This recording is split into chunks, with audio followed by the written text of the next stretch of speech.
Hey guys, this is Pastor Brian with Pursuit Friends online community. I just want to give you a quick little story and then wrap it all around kind of an encouraging message and kind of a call to action too. So I'm actually standing in my living room right now, and I'm going to talk about that television behind me. I'll stand back, let you see a little bit better. You can see my reflection in the mirror there. These couches, this is the very room for the very first time.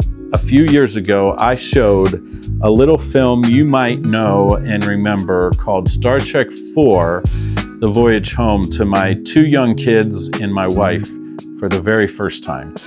We have regular Friday night movie nights together as a family where we pick a movie, we make homemade pizza, and we relax and enjoy each other's company and enjoy the film we've chosen to watch. It's a tradition in my house.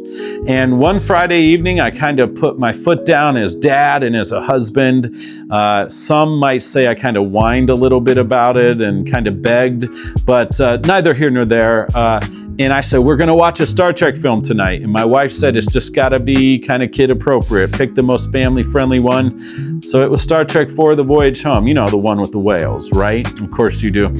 And we watched it. The kids loved it. They laughed at the right times. Scoffed at some of the colorful metaphors in it. As young children, they hadn't heard some of them before. Lost some brownie points with my wife on that one. But we generally enjoyed the film. They loved the whales. They loved the whole saving the planet. They love movies about heroes. They love feel-good movies too, right? Who doesn't? We had a great time. But you know what didn't happen at the end of that film? They didn't say, Dad, let's watch another Star Trek film. They didn't turn into instant Trekkies. Now, I was a little bit disappointed as a dad and a Star Trek fan that they weren't like begging me for another one.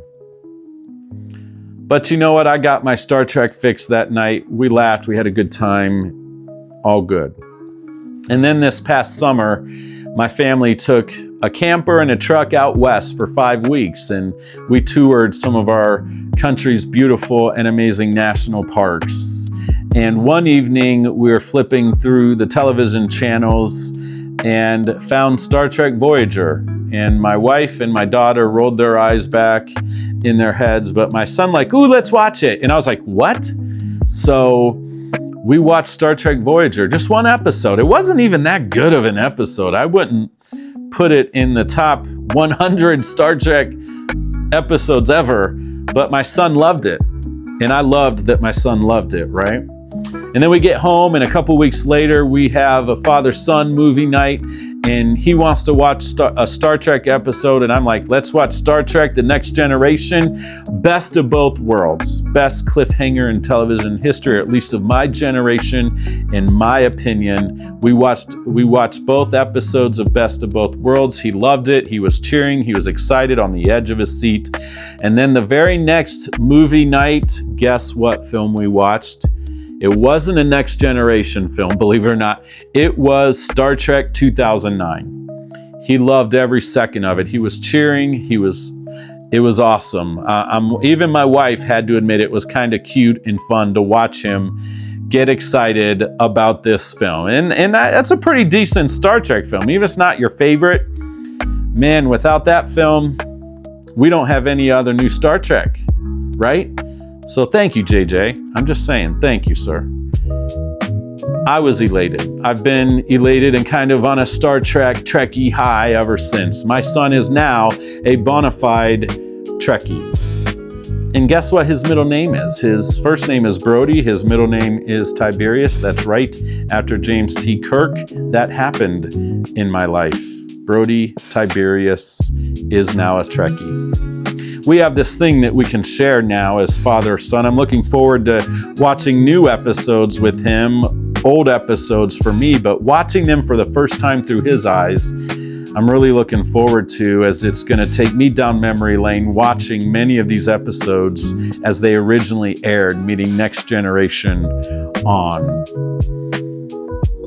The connection that my son and I have over this is cool. And maybe you're a dad or a mom, an uncle, a grandparent, whatever, and you've been able to share this fandom with someone else in your life, and you've connected over it, and it's awesome, and now you're bonded, and you have something you can talk about anytime. You might text or shoot a phone call or a voicemail to somebody at the latest, greatest episode that just came out. Have you seen it? Oh my gosh, I can't believe that happened. And it's exciting, right? Well, what would happen if we shared the same passion and enthusiasm that we have for Star Trek about our faith with those around us? Now, I'm not talking about being pushy, right? Because hopefully we're not just like talking about Star Trek 24/7 everywhere we go and kind of being weird with it, right? Hopefully just in natural settings where it comes out in conversation. Have you watched any good TV lately? What shows are you watching? What films did you see? You know, we share that fandom that way. And certainly with other Star Trek fans, we're a lot more open with talking about it, especially with passion, right? Well, what would happen if we talked about Jesus with the same amount of energy and passion? How would that change the world around us?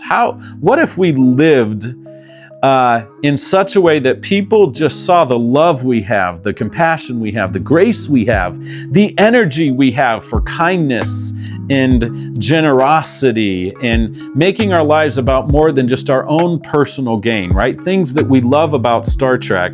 What if we lived these things out? Because there's a lot of biblical crossover there that we can apply. There's some liminal spaces there too that we have to work through as Jesus followers.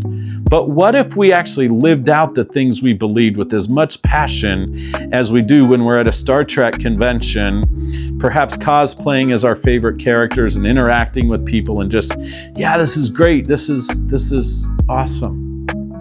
What if we shared the love and the joy we have that can only be found in Jesus? What if we shared that with those around us in the same way? And my challenge for us this week is that we actually do that. That as we're living life at work, at school, at play, in our neighborhoods, with our families, interacting with people every day, look for opportunities. You don't have to preach. You don't have to be weird about it, but just love people well. Serve others. Maybe you're going to buy someone a coffee this week. Maybe you're going to mow someone's yard. Maybe you're going to just listen to someone talk and share their story. Be in the moment. Be present with those people and show them that they're not alone. Prove to them that you care about their lives and about what they're going through and what they need and what they're working through and what they're struggling with. Also, their great victories and successes in life. And let's shine our light this week, guys. Let's have as much passion about talking about Jesus with other people as we do about Star Trek.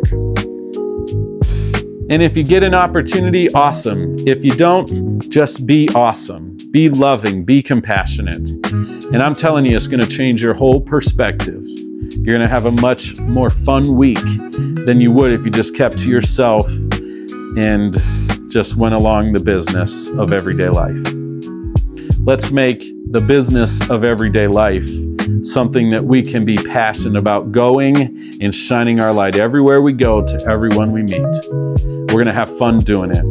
And don't forget, you're not alone. You have a community of people here at Pursuit Friends Online Community who are doing this with you, that are here to talk, listen, pray, talk about Star Trek, have a blast doing it together. God bless you guys, and keep on trekking.